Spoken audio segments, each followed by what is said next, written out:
Worship me and offer your homage unto me. Thus you will come to me without fail. I promise you this because you are my very dear friend.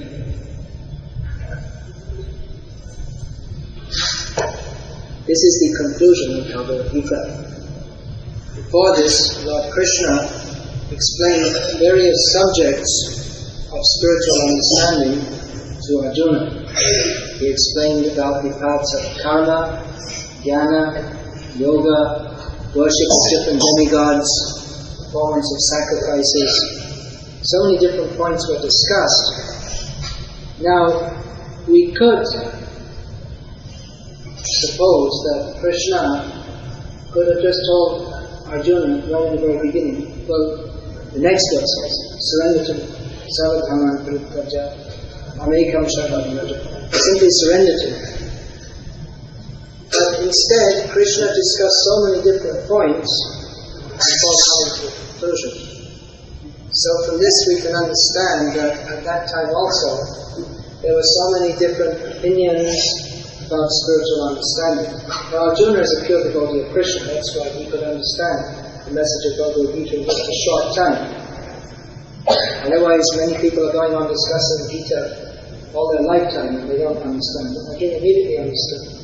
Although during the course of the discussion, Arjuna had different questions. He had different doubts, but Krishna cleared them all and Arjuna came very quickly to the understanding which Krishna wanted to give him, which was to surrender to him and become his devotee. Now we understand from this that as Krishna again and again tells Arjuna that Arjuna is a pure devotee of Krishna, even not only in this life but in many lifetimes. He's an eternal, he's a nitya bharsha, an eternal associate of Krishna. So he very quickly understood. But actually Arjuna appeared to be in some kind of illusion, just so that he would express these different doubts on our behalf, or on behalf of other people who don't have the firm faith in Krishna that Arjuna did. So people have many different ideas about spiritual life and spiritual understanding. There are many different ideas, right from those who are antagonistic to apathetic about spiritual life. There are many people who they say, well, we don't need this. What is the use of this spiritual life? And there are others who say, well, we're not interested. We never take any interest in spiritual understanding. There are others also who perform religious activities as a kind of formality because they're expected to, or it's a kind of social obligation. There are others who perform religious activities for material gain. They go to the church, recite the mosque, and pray, dear God, give me anam devi, main thing. Give me money, good health, help me pass my exams, and for so many different reasons they pray. But here the conclusion of the Gita is to simply surrender to Krishna for your own topmost benefit. Now, we'll find in the verse previous to this that Lord Krishna says, Sarvabhuta Dharampriya Shinamai Paramam Vacha. He says that now I'm going to speak to you the most confidential of all knowledge. This is my Paramam Vacha, my topmost instruction. So Krishna has spoken about karma and jnana and yoga, so many different things. And we can say that in some sense all these things are good. It's good in a relative sense. In other words, to follow the path of karma yoga, of course even what karma yoga means, there are different levels of karma yoga. Or to follow the path of regulated activities, that is good compared to not following any kind of system. If you follow the Vedic path of offering sacrifices, giving in charity, that is better than living a completely hedonistic life of sense enjoyment. But better than that is to be interested in spiritual knowledge, to be renounced. So there are different levels. But the ultimate good, Shunu me paramam vacha, Krishna says, is given in this verse. Always think of me and become like a devotee. Now, as I was saying, there are many different opinions. And people, when they hear this, they think, well, it seems to be too easy, too simple. Some people say that bhakti, that is just for very simple people who have They're not very advanced in intelligence and not very learned, but actually it's a natural thing and therefore it's simple. Just like all these children are growing up here. And when you first teach them to walk, it's a very simple thing to teach them to walk because it's natural. If you wanted to teach them how to do some different kinds of gymnastics, you could also teach them. But it's not a natural thing, you have to teach them. Some dancing routine, some different kinds of complex dancing. You can teach them that, but it's more difficult because it's not natural. What's natural, what is meant for us, comes very easily. So actually Krishna Bhakti, that is natural for the soul. It is the natural tendency of every living being to glorify Krishna and to think of Krishna. But in this material world, that propensity has become deflected. So instead of thinking of Krishna, we think of so many different things. Always our mind is full of something. But our natural tendency to think of Krishna has become perverted. So that if you see now, especially in the modern age, in TV, newspapers, they have created all different subjects for thinking about, just like that. Sports. Now they've created a whole big serial about sports. And they take it very seriously. Who will win the cricket match? But it's not very important, actually.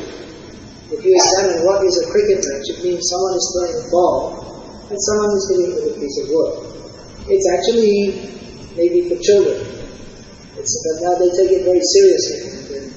They pay so many millions of dollars to organize sports competitions.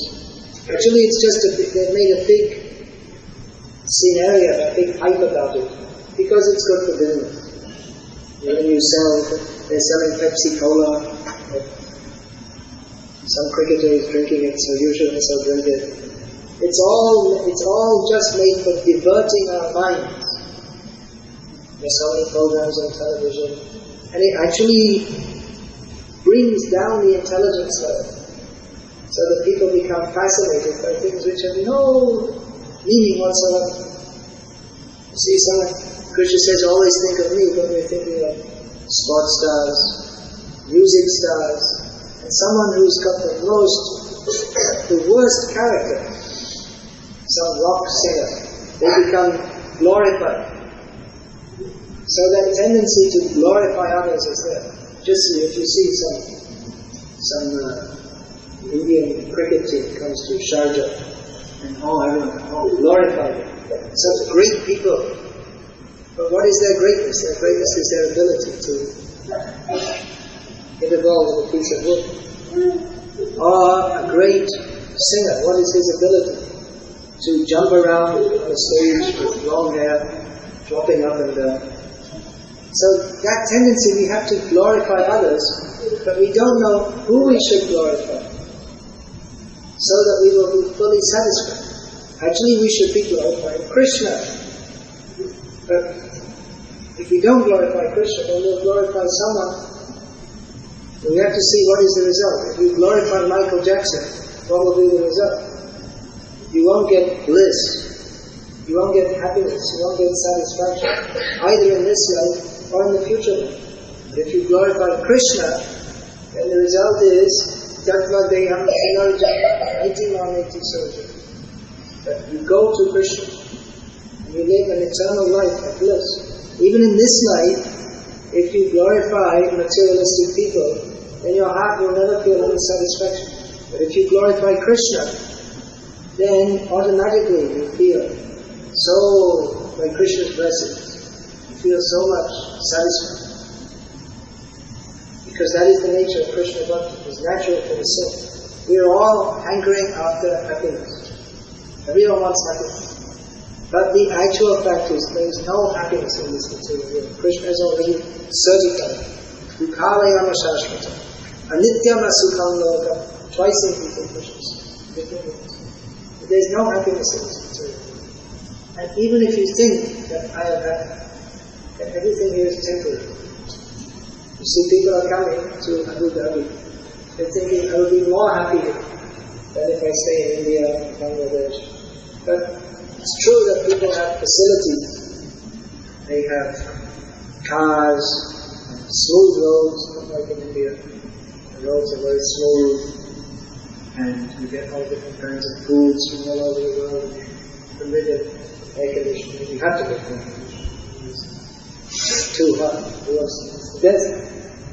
So you have so many facilities, so you can say that some standard of comfort, material comfort has been achieved. But is that synonymous with happiness? Is that synonymous with satisfaction of the soul? No. That is the great myth of materialistic civilization. The whole world actually is copying America, which has developed a whole society based on industrialization and commercialism, make more goods, export them. So it's based on building up the economy. But it's not, people think, well, if I go to America, I'll be happy. But it's not true. It's not that people in America are happy. There's so many social problems. You can't walk on the street in the main cities, especially after dark. It's dangerous. So what kind of society are they producing? They're making a society absolutely based on materialism. In the dollar note, it said, "In God we trust." But actually, they put their faith more in money, economic development. They say, "In God we trust," but the Protestant ethic on which America was built up was that God helps those who help themselves. So the idea is that you should work very hard, and God will bless you to become rich and get more money. So it comes to the same point, materialism. Therefore, in Bhagavatam, whatever is in Gita, in the Greek way, is there in a more expanded way in Bhagavatam. So the Bhagavatam says, "Dharmasya vyapavāgasya nartha-bhava-prakāpate," that religious activity should not be performed for material gain. That's not actually the point of religion. You see, there are so many temples in India. The temple, especially the most popular temple, is at Tirupati. So everyone is going there and praying to God, "Give me, give me, give me." Now I'm putting 1 lakh in the hundi, but I'm expecting 1 crore from that. It's good business. Actually, it's a fact. God is kind to people in that way. But actually, the Lord is not very pleased with that. People are coming, "Give me," just like your children. When they're young, especially, they expect simply to take from the parents. The other day I was seeing one of my godbrothers, he's Grihastha devotee. So the children have written in a letter that, "Dear Father, we love you very much. When you come from Dubai, please bring this, and this. So in their children, when they're young, they simply expect to take from the parents. But when they get older, and the parents also expect that they will reciprocate. Of course, in the modern age, we don't know, because now, different kind of society. Now they're promoting the materialistic society, and now the children, when they grow up, they don't want to look after the parents, and now they're making, in India also, old age homes, because children don't want to look after them, they want to go to parties. Parents are a nuisance. So, anyway, the point I'm making is that the parents, they expect some reciprocation of love from the children. So in the same way, Krishna, if we simply come to him all the time, "Give me this, give me that, give me..." And Krishna may think, well, you don't actually love me. They're only asking, what can you give me? Just like you'll find a rich man, he has so many friends, but if he loses all his money, he loses all his friends also. Because the friends are there to see what they can extract from him. So that's not real friendship or real love. So Krishna is looking for our love. And that love means that going beyond the stage of, just like John Kennedy said, think not what your country can do for you, but think what you can do for your country. So it's actually a good sentiment, but that sentiment should be placed for Krishna. Actually, we can't do anything for Krishna. But that attitude should be that Krishna is looking for our love. But what can I do to serve Krishna? That is the exchange of love. Krishna says, "Patram pushpam pranam tvayam bhaktya prayam." Adaham bhakti bhakti comes, Ashnami Prayatana. Krishna says, offer me leaf, flower, fruit and water. And what will we offer? Leaf, flower, fruit and water to God, who's created all these things. But simply Krishna says, if you offer me out of love, I will accept it. Otherwise you could offer so many lavish items.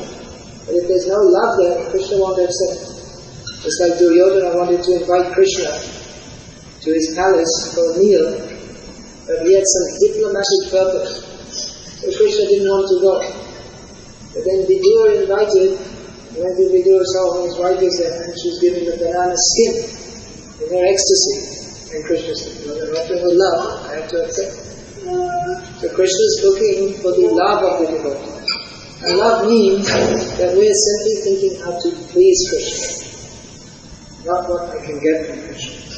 And if anyone has that attitude, then their life becomes rich. Now Bill Gates is advertised as the richest man in the world. Although maybe some of these Arab sheikhs are more rich, you can't see how much they have. Before the Sultan of Brunei was supposed to be the richest, at least in terms of visible money. These are all rich people. But are they actually rich? What really means rich is if you can have nothing material, and your heart is full. Whereas rich simply get more money, bring more money.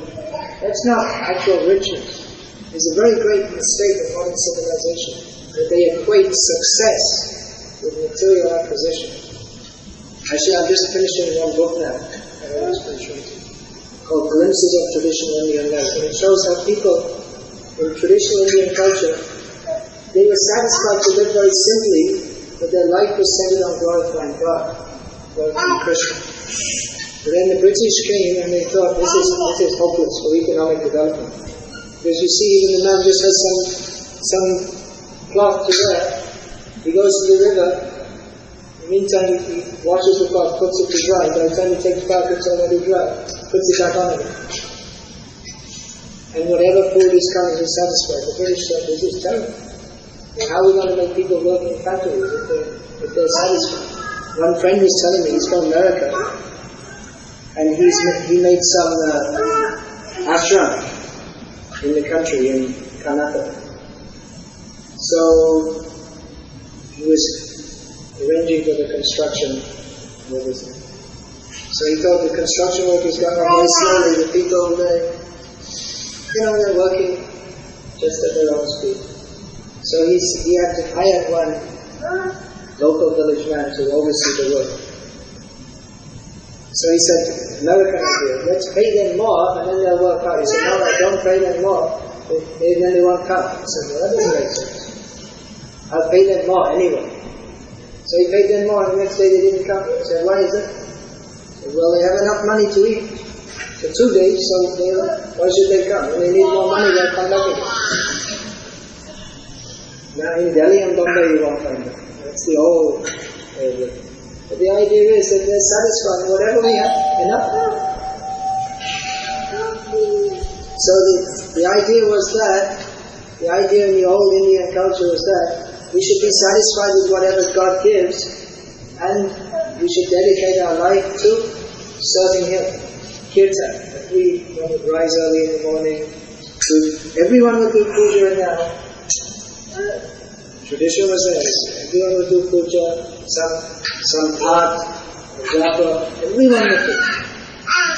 Now everyone in India is up till 1 o'clock, 2 o'clock in the morning, watching videos. Some of them are more advanced, they're on the internet. I invented the TV. More intelligent people didn't take it. So then I invented the computer, the internet. Now everyone's got Maya's there. So now everyone in India is up till late at night and sleeping till 9 o'clock, as late as possible. So that culture is gone. But previously the culture was, be satisfied with whatever you have and dedicate your life to worshiping Him. So the British, they made it, or the modern idea is that even if you have millions of dollars, you should never be satisfied. Go on working, or just like Bill Gates, he can retire. He doesn't have to go on. Now he's fighting some big court case. What does he need? He can retire and live more comfortably than anyone else in the world for the rest of his life. You seem to have to invent some new software.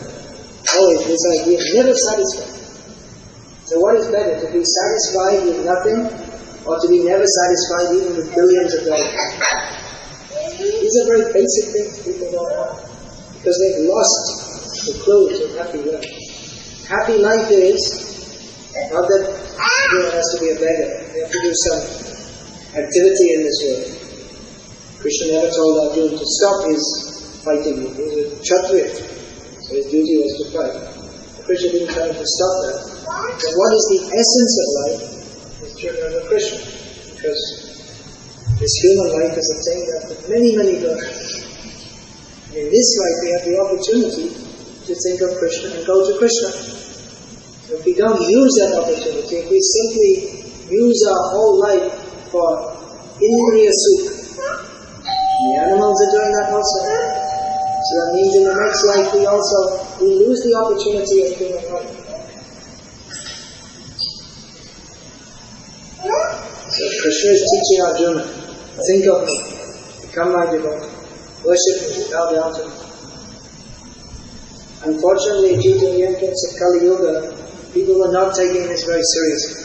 So Krishna came again in the form of his own devotee, Krishna Chaitanya, and gave us the formula how we can think of him very easily. Actually, there's nothing difficult to think about Krishna. If we say think of Krishna, is there anything difficult there? There's nothing difficult. But we've made life very difficult. And we have so many complicated business, and all the time we're trying to sit peacefully and take the lunch, and we have to sell the phone. Life has become very complex. But actually the essence of life is very easy to think of Krishna. Chaitanya Mahaprabhu has given us a very easy process to chant the names of Krishna. Such a valuable thing. Here in the desert, we found black gold. And in Dubai, you'll see there's also gold soup. They're thinking that gold means soup. But it's not actually because of soup. But the real treasure has come in the desert. The name of Krishna. Better than, you know that story of Sanatana Goswami? You all know that story? You don't know that story? Krsna Consciousness was one of the greatest devotees of Chaitanya Mahaprabhu. So he was living in Vrindavan. At that time there was a worshipper of Lord Shiva who thought, I want to get the most valuable thing in the world. So he was doing very severe austerities in Badrinath area. Cutting his flesh, putting it in the fire. Namo Shivaya. So Lord Shiva appeared to him and said, what do you want? I want the most valuable thing in the world, give it to me. He said, I don't have it. Sanatana Goswami in Vrindavan, he has it. Go down to Vrindavan, you can get it. So this Shivupasa very eagerly walked down to Vrindavan and asked the people, where is Sanatana Goswami? So he found Sanatana Goswami just looking like a beggar, sitting under a tree, chanting Hare Krishna, Krishna Krishna, Hare Ram, Hare Ram. So are you Sanatana Goswami? Yes. Do you have the most valuable thing in the world? Yes. Can you give it to me? Lord Shiva said you do. Yes? Okay, give it to me. So he said, you see over there, at the other side of the field, there's a pile of garbage where all the people throw out all the useless things. Look in there, you'll find one stone. It's called a parashmani. You touch it to any metal, it will turn into gold. Who can take it? So he went and he took it and he got some cooking pots and he touched it, immediately turned to gold. It's the most valuable thing in the world. Now I can turn everything to gold and I can be richer than Bill Gates. So he was touching everything and he was thinking, wait a minute. Sanatana Goswami, why is he's got this parashmani, he can turn everything to gold. But he's sitting under a tree. He doesn't care. It's out in the garbage. You threw it. I think he's cheated me. He doesn't care at all about this collection. I mean, he must have something more valuable. So he came to Sanatana Goswami and said, do you have something more valuable than this? He said, yes. Well, you're supposed to be the most valuable thing in the world. He said, I gave the most valuable thing according to your calculation. But I have something more valuable than that. Well, why don't you give it to me? He said, okay. There's one condition. What's that? You see that pile of garbage you got the stone from? Put it back. Okay. So, what's the most valuable thing? This chanting of Hare Krishna, Krishna Krishna, Hare Rama, Rama Rama, Hare. I don't see how that's the most valuable thing. Then our teacher sit down and he taught him all this. What is the most valuable thing? His holy name is Amrita, nectar. Amrita means that which stops death. And it's just like nectar, just like honey. You say, what is something very sweet? Holy name is very sweet. But we are feeling it, we don't feel that sweetness because we are thinking that material life is sweet. But actually the holy name of Krishna, those who are great devotees, they relish it. It's chanted. The name of Krishna automatically springs from their heart, comes up with their mouth. Prayer to Krishna. They're relishing the name of Krishna. Knowing the name of Krishna is not different from Krishna. And by chanting this name of Krishna, we, just as a byproduct of that, we become free from material life. So there's no comparison. Though you can't measure in material terms. If you want to measure what is the most valuable thing, like gold and diamonds and jewels. Maybe you remember, you heard in history about the Nawab of Nizam of Hyderabad. He had a huge palace, and there were so many rooms, and there were piles of jewels in every room. But he was such a miser, he would be very, very careful what to spend. So he couldn't, even he had so many things he couldn't enjoy. And there are others who have money, just like sons of rich men, they inherit money, and they think, let us enjoy it. Just like you'll find here in the Gulf. You'll find here in the Gulf so many Arabs, they're born into riches. So they just spend it, okay, spend it. But they're not happy. They're quite frustrated. So people, they don't know what is happiness. But actual happiness, Krishna is giving. No. Think of me. Because Krishna means the reservoir of all happiness. It's on a completely different platform. It cannot be compared to material happiness. All the happiness, if you can imagine all the happiness in the world, what do people want? Chaitanya Mahaprabhu says, people imagine happiness as having a lot of money, having name and fame, many followers, and sundari. For a man, he conceives happiness as having beautiful wife, and many girlfriends. A woman conceives, materialistic woman might conceive that if I had a very good husband, like all these film stars or something like that, that would be very nice. But Chaitanya Mahaprabhu says, na dhanam, na janam, na sundarim, kavikamba. Means, kavitva means, whatever else is described in all poetic language, I don't want all those things. I just want Mama Janmani Janmanishwari Bhavatat Bhakya Aitakita. Mama Janmani Janmani means I don't even want moksha. I'm ready to be born again and again, but I want causeless service to you, Aitakita. Causeless service to you. And that is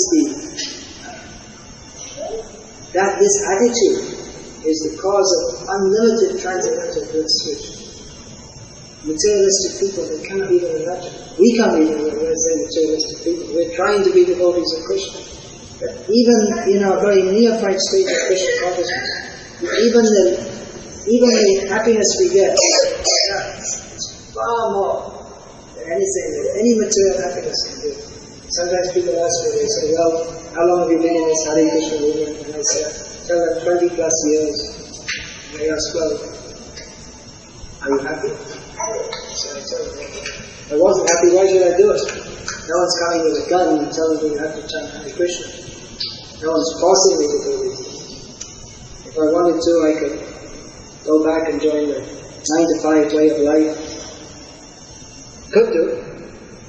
I never thought of it since the moment I first came in contact with this Krsna Consciousness. I could do. What would I get there? What am I getting here? Such a nice life. Chant Hare Krishna.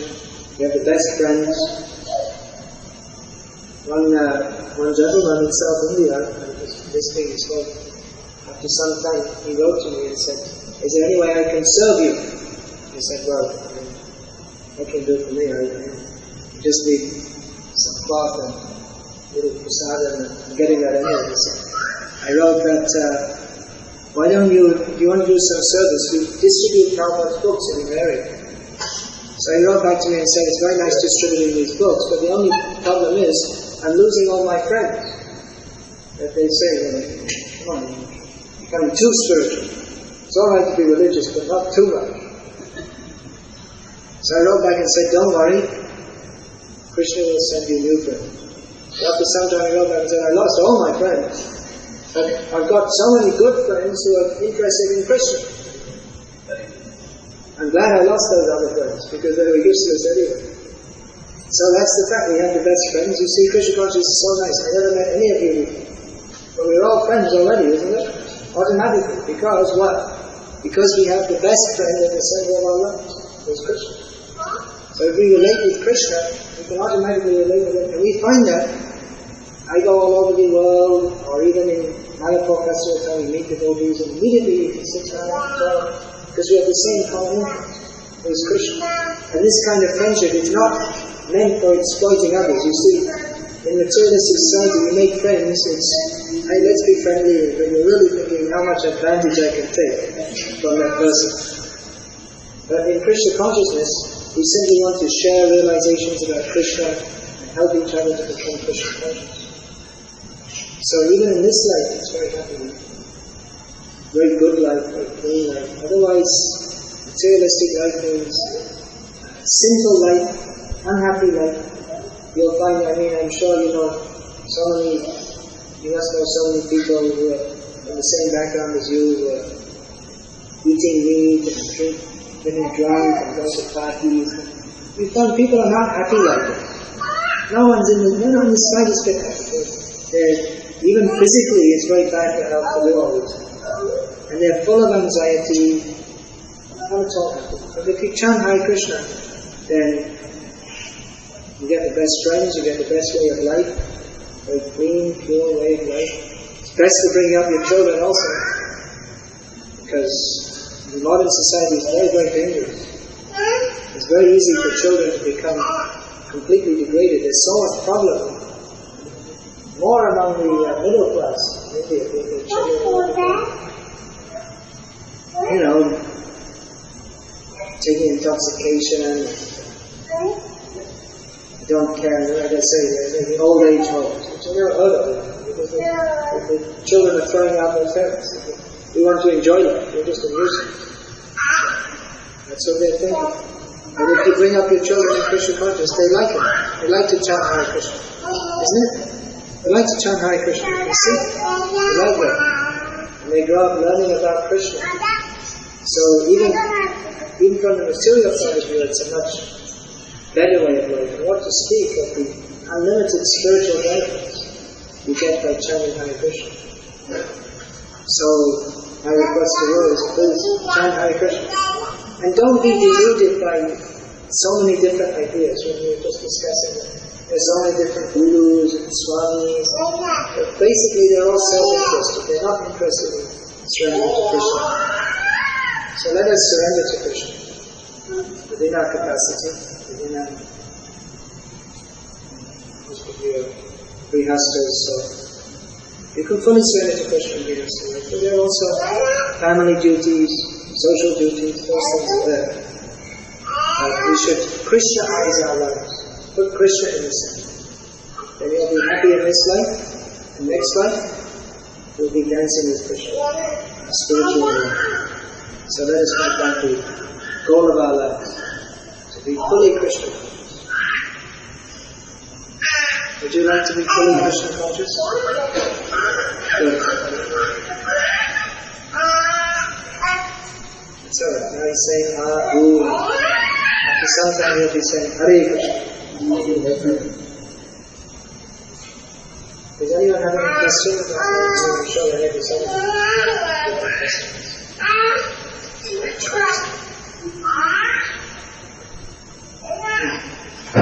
In the beginning, Krishna says that everyone has to engage in his prescribed duties.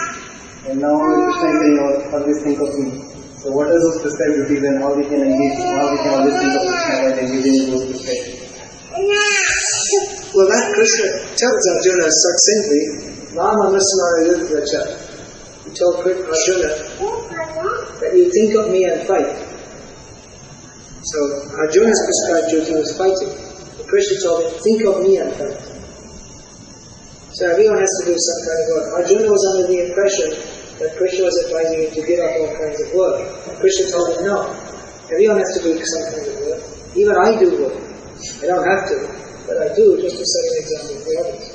So everyone has to do some work, but we should remember Krishna in the midst of that work.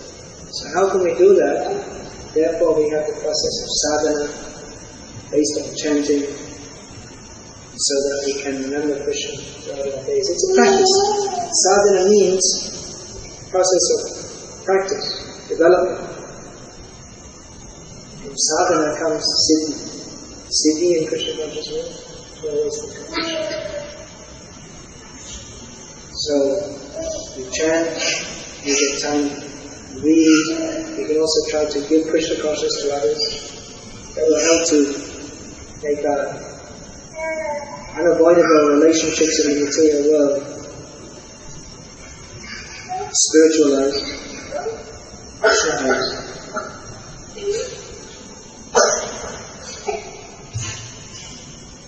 Yoga karma su kausala.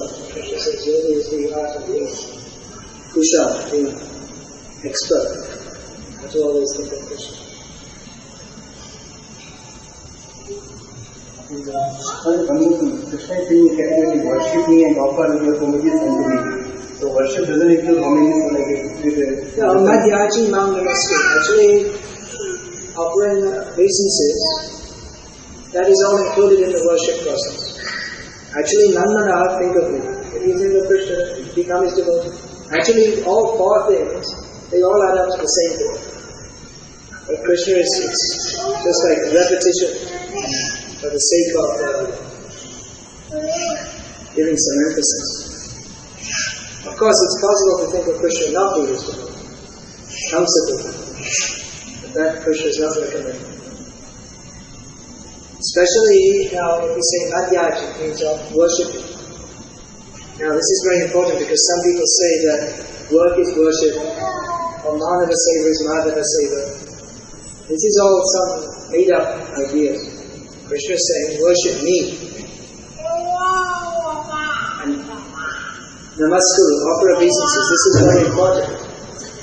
Bowing down, offering obeisances. Accepting our subordinate position. Becoming humble. All these things are important. Sometimes we see people come into temples and they just walk in and just stand there, and they just go like that. And Krishna says, Namaskar. Baba translates, offer obeisances. Bow down. Bow down. Purify. Before I joined this movement, I saw some book on Hatha Yoga. So it said that in that book it says Bhakti Yoga is also good because there's a lot of bowing down. So it's good exercise for the back. It stretches your back. That's not the purpose. The purpose is that we see in this material world, we're all puffed up with ahankar. Ishvara aham bhoju. I am the controller, I am the enjoyer. Bowing down before Krishna, that means nama. That means negation of the idea that I am great. You're bowing down, Krishna, you are great. I'm your eternal servant. Ayi nanda tanuja kinkaram pratikam mahamishamit yandito vipayatava tada pankajas dhuli sadisham. Does anyone know this verse? You know these verses? Right. These are from the 8 prayers of Chaitanya Mahaprabhu, Shikshashtaka, in which all the essence of Vaishnava philosophy, all the rasa, everything is concentrated. So he says that, Nanda Tanaja, Krishna, I'm your eternal servant, but somehow or other I've fallen into this material world. Please pick me up from this ocean of death and make me one particle of dust in your lotus feet. That is the attitude of the devotee. Let me be a particle of dust in the lotus feet. Chaitanya Mahaprabhu also taught that we should consider ourselves to be dasa, servant of the servant. Very humble position. Everyone in this material world is trying to show that I am very big, I am very great. In what kind of car do you drive? You have to drive a Mercedes. Then only you're prestigious. You have to drive a big car. You have to have a big salary, big position, CEO. Everyone wants to show I am very big. But they're all very small. Even if you're the President of America, you're just you have this position. Anyway, this position, you are theoretically in charge of the world's most powerful country. Actually, the businessman, you are the servant of them. So you're theoretically in charge. But anyway, what is this Earth? It's just a tiny planet in a tiny universe. There are millions and billions of universes. And you're President of America for a short time. In your next life, I don't like to say that, he's not a very moral person, so you can't expect to be born as in a very high birth. One life you may be President of America, the next life a cat or dog. So you may think I'm very great. This greatness, anyway, it's only relatively great. Among the ants, there's the queen ant. And the ants think she's God. It's the same thing. We think the President, the Prime Minister are very great. But we're all very small. So it's actually only sanity to recognize that I'm a tiny servant of Krishna. And we become so happy by recognizing that. Otherwise, as long as we're trying to show I'm great, we're always full of anxiety because we're not great. And it's a great competition to try and keep ourselves up and push everyone else down. We make friends with someone big with the idea that I'll take advantage and I'll get up above him. There's one story. Prabhupada was in Japan negotiating with the Dai Nippon printing company to print his books. So they were in the room and all the executive officers gave Prabhupada their cards, their visiting cards. So then they all left and Prabhupada was just left with a junior officer who was acting as a guide. Prabhupada. So Prabhupada asked him, what is your goal of life? So this junior officer, he took all the cards that were there, left on the table, and put on top the CEO's card, and the Vice President's card, and the different, in order of their rank. And his junior officer, naturally his was at the bottom. So he took out the card and put his on top. This is my goal of life. Everyone wants that. But you can't be on top. Even Hiranyakashipu became on top with great difficulty. But he wasn't satisfied. And eventually he was killed by Nrsimhadev. So as long as we're trying to be number one, we'll always be full of anxiety because we cannot be number one. But as soon as we bow down to Krishna, then all that big load of anxiety goes away. We become so happy. Kadaham aikantika nitya chinkara prahashiya shantasa. There's one prayer by Yamunacharya, great Acharya. He says, Kadaham aikantika nitya chinkara. When will I be recognized as your eternal aikantic servant? Aikantic means only one aikanishta. Your servant, Prahashiya Shani, will be very happy. Sanata Jivita.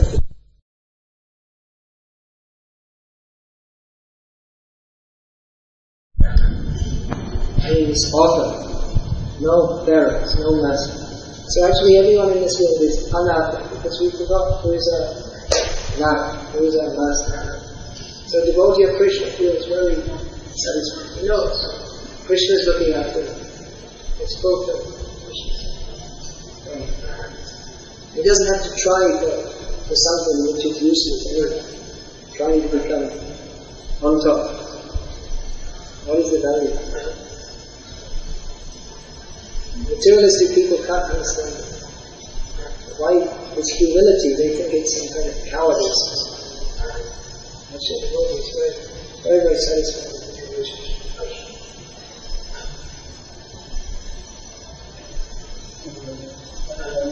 Krishna is always become my devotee. What is the best devotional service we can do for Krishna? No, there are many different ways you can serve Krishna. The best thing is to love Krishna with all your heart. Best way, the most important process is called chanting holy names of Krishna. Most important process. You also make a nice altar in your home. Worship, offer your food. I made one little book. Have you seen that book, Beginner's Guide to Krishna Consciousness? Which gives some basic directions for you. So you live happily, peacefully. Chant Hare Krishna. Krishna will be satisfied. If you can preach and bring others to Krishna consciousness, that will satisfy even more. You can live very nicely and serve. People waste their time watching TV. You have set of Srimad Bhagavatam. This is nectar. It's better than millions of TV programs. Just study the Bhagavatam, the stories of the great devotees, the different avatars of the Lord, the philosophy explained by all the previous acharyas, how they have distilled that. That is actual nectar. If you get time, study these things. One more question. What is the significance of putting Tilaka in the veil? Tilak, that signifies us as devotees of Krishna. This is our trademark. When we put on the tilak, it's Om Keshavaya, it's actually this invoking the Supreme Lord and His protection. This Gopi Chandan is very sacred. And when anyone is wearing that, then Krishna will be very pleased, because it's marking ourselves as we are the servants of Krishna. So Krishna becomes very pleased. And anyone who's wearing this Gopi Chandan, neck beads and all this, Yamaraj will never come. Just by wearing that is purified. All these things help to establish a relationship with Krishna. And when the 12 places they will put the Tilaka, those are for like temples of worship, like that's fine. What do they mean by temples of worship? I can't recall correctly, but... No, not exactly temples of worship. Our body is meant for the worship of Krishna.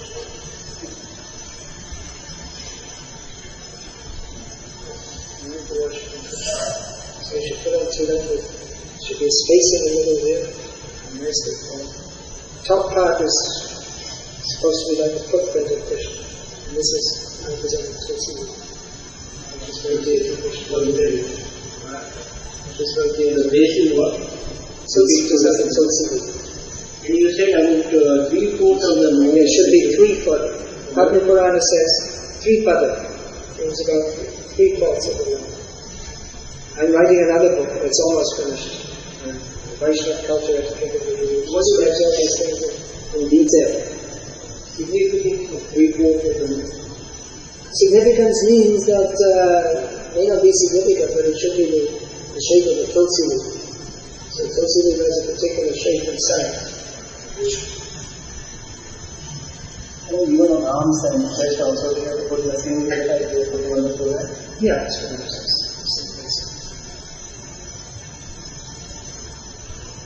Very nice. When you wear tilak, you feel. Actually,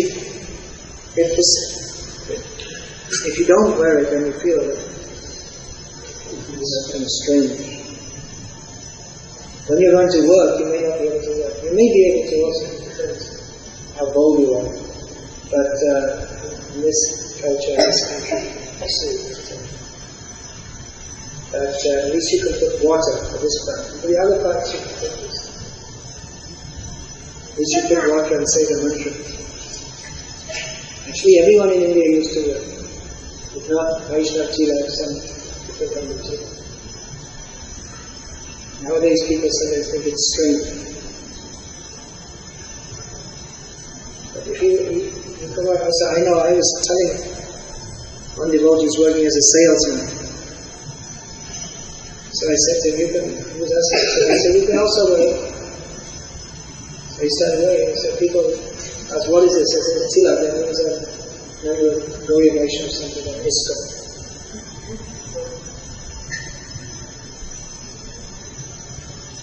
It shows that you have courage in your belief. Actually, there's one story called that talk. There was a factory in India where in that village they made a factory where all the people were traditionally Vaishnavas. So they all used to go to the factory with tilak. Then the Muslim bought the factory. And he told that from now on no one shall wear tilak under this country. So the next day, it'll be okay without tilak. But one man was wearing tilak. He said, alright, you can wear it because he has the proper faith.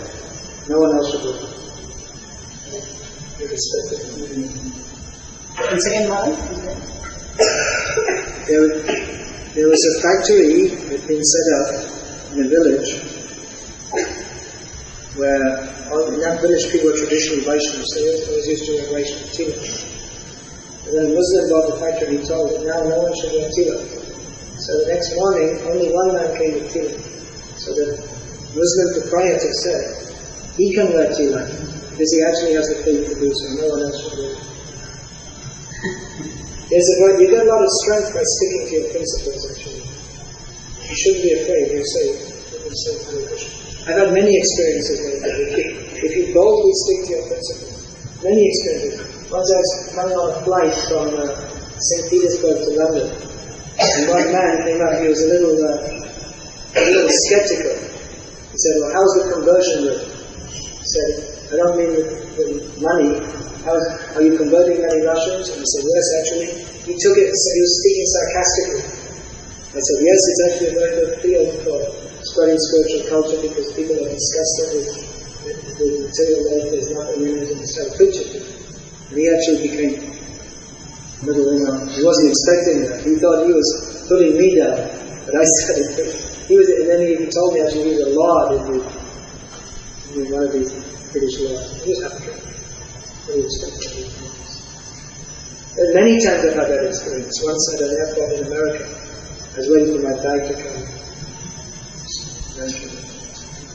What's this? Why are you dressed like this? I said, I remember the Hare Krishna movement. He said, well, those people that sell the books. I said, yes, we're the people who distribute these books of spiritual knowledge for the benefit of mankind.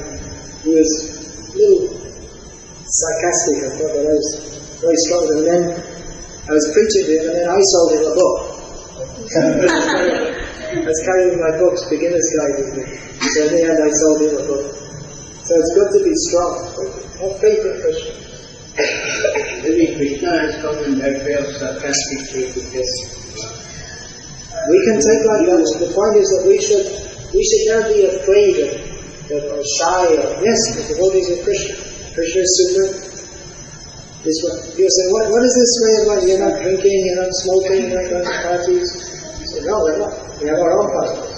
We have our own dancing, not disco dancing and drug. We're dancing every day. See, why only have a party? We have a party every day. We're dancing. If you're dancing, then there's the dance dance. This is the dance coming back together. So, by dancing, we're preparing that we will dance eternally in the spiritual world of Krishna. There's that picture in the room. You saw that picture of animal? I'm making one book on Chaitanya Mahaprabhu, so I saw it. I just in Bahrain, I saw one very nice picture. Chaitanya Mahaprabhu, I'm taking that. It's actually copied from our ISKCON DVD, the container, and they put on the cover of this book. Lord Chaitanya, dancing in ecstasy. Actually, there's one famous atheist from Germany in the last century, Nietzsche. He studied philosophy. He was a big rascal, atheist. So, actually, I actually became an atheist for the same reason. When I was about 12 years old. Here's Chaitanya Mahaprabhu dancing in ecstasy. This is our aim of life, to join these devotees dancing with Chaitanya Mahaprabhu. The Chaitanya Charitamrita has described it. And the devotees were performing with kirtan, with Chaitanya Mahaprabhu. They were dancing in such ecstasy, they forgot their bodies, they forgot their homes, they forgot their families, they forgot everything. They forgot they were supposed to be home for dinner, they forgot everything. They just merged in the ecstasy of kirtan. So anyway, there's this Nitsit demon, atheist. He became an atheist because actually at the age of about 12 or something, I also superficially became an atheist because I thought if this God is simply punishing everyone and sending them to hell forever, what kind of person is that? And even my own father, he gets angry with me if I do something wrong, but he wouldn't send me to burn forever. He'd give me another chance. Then later on I heard about reincarnation. Wait a minute, that makes sense.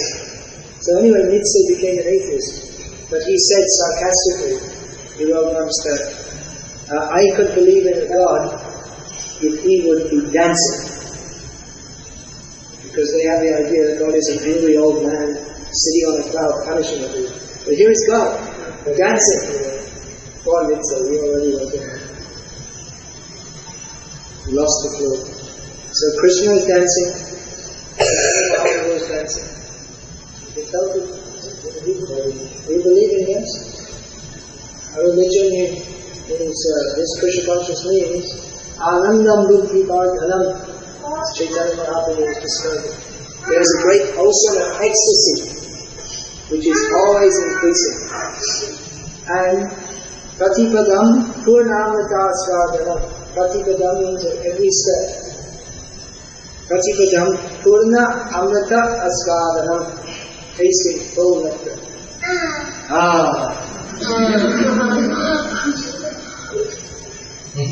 This is what we want. Lifetime after lifetime we're looking for happiness, but we're not finding it. This is happiness. Krishna. This is ecstasy. So having said this, let me say this.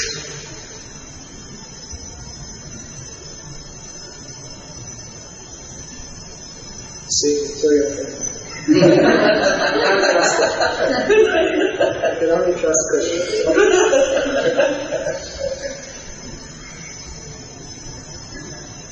You'll get a reflection from it. I'm going to have this scanned in advance. Maybe you can make some posters. You can print it. So having talked about this, why don't we have practical demonstration?